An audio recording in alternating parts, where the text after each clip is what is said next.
बहुत बड़े अनाउंसमेंट्स होंगे।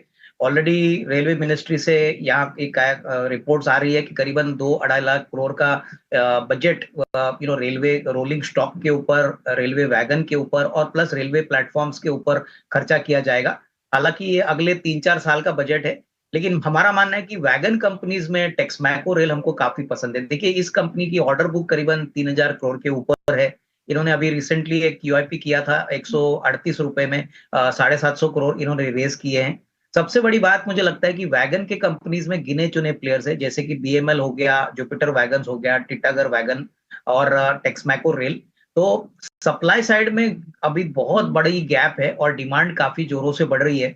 रेलवेज ने कहा है कि वो अपना फ्रेट का जो शेयर है वो रोड ट्रांसपोर्ट से ज्यादा करने की अपेक्षा रखते हैं। तो इसके लिए सबसे बड़ा जो इनपुट है वो वैगन्स का है, जो अभी भी कंट्री में सिलेक्ट कंपनीज ही बना रही है।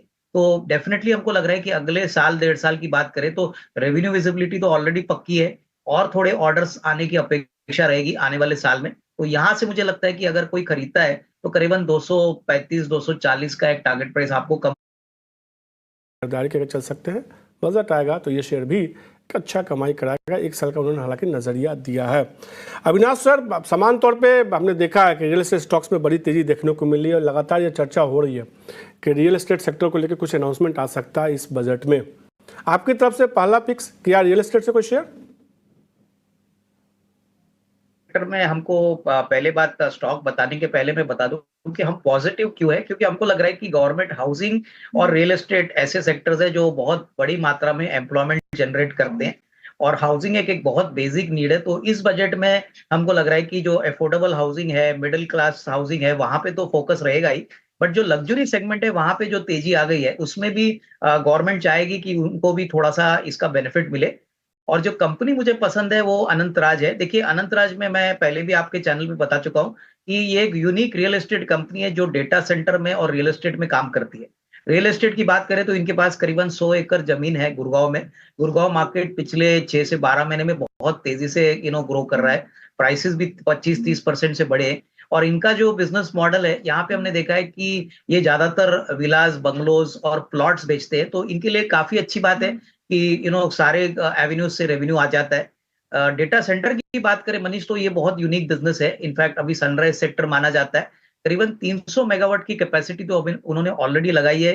करीबन 24 मेगावाट मार्च से ऑपरेशनल हो चुकी है। और हमको लग रहा है कि इस साल कम से कम 230-235 करोड़ का प्रॉफिट आएगा, जो पिछले साल 150 करोड़ था। और अगले साल दैट इज FY25 की बात करें तो 350 करोड़ का प्रॉफिट आने की अपेक्षा है। तो ये बहुत ही स्ट्रॉन्ग ग्रोथ है। और दूसरे रियल एस्टेट कंपनीज के मुकाबले में मुझे लगता है पहले तो बिजनेस मॉडल रोबोस्ट है और ग्रोथ यहाँ से और भी अच्छा होगा।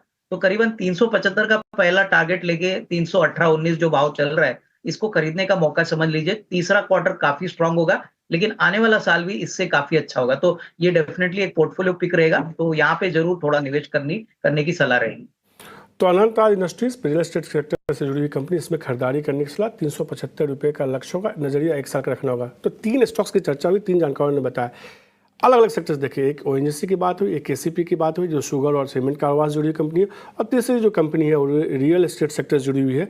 अलग सेक्टर्स की 3 बेहतरीन कंपनियों के बारे में हमारे 3 जानकारों ने बताया। राहुल, आपके तरफ से जो अगला शेयर होगा वो कौन सा होगा?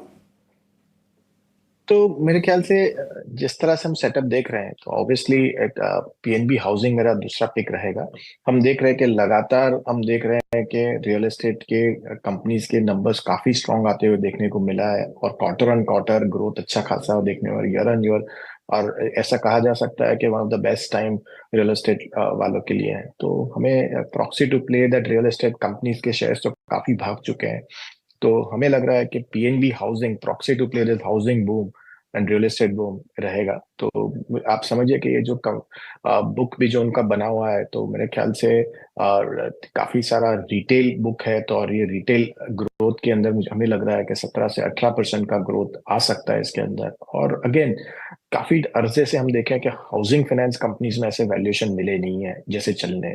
तो मेरे ख्याल से अगेन सस्ता वैल्यूएशन है। मुझे नहीं लगता है कि यहाँ से रिस्क वर्सेस रिवॉर्ड काफी फेवरेबल है, क्योंकि सामने ग्रोथ के सामने एडजस्ट हो जाएगा जो भी वैल्यूएशन अभी ट्रेड हो रहा है। तो आई फील दैट ये 950 के लक्ष्य के लिए PNB हाउसिंग पक्का लिया जा सकता है ये लेवल्स पे। तो सिर्फ एक कंपनी रियल एस्टेट की जिसमें खरीदारी करने की सलाह, और एक ऐसी कंपनी जो घर बनाती है उसमें खरीदारी करने की सलाह दी है अविनाश ने, अनंता इंडस्ट्रीज। और घरों के खरीदने के लिए आपको लोन चाहिए तो हाउसिंग लोन से जुड़ी कंपनी पीएनबी हाउसिंग फाइनेंस में खरीदारी करने की राहुल ने सलाह दी है।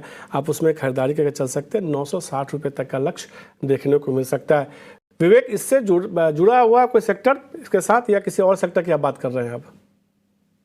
ओके, मैं तो दूसरी कंपनी बोलने वाला था, लेकिन एक मेरा तीसरा पिक पहले बोल देता हूं मैं।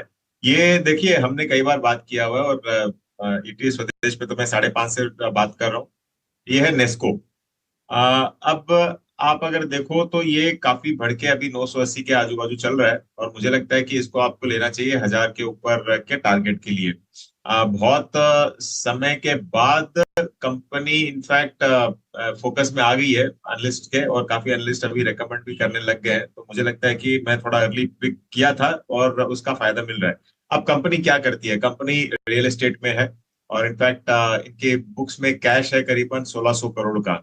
और वो कैश यूज करके ये लोग एक और आईटी पार्क बना रहे हैं, जहां पे इनको रेंटल इनकम अगले क्वार्टर से हो सकता है कि चालू हो जाए।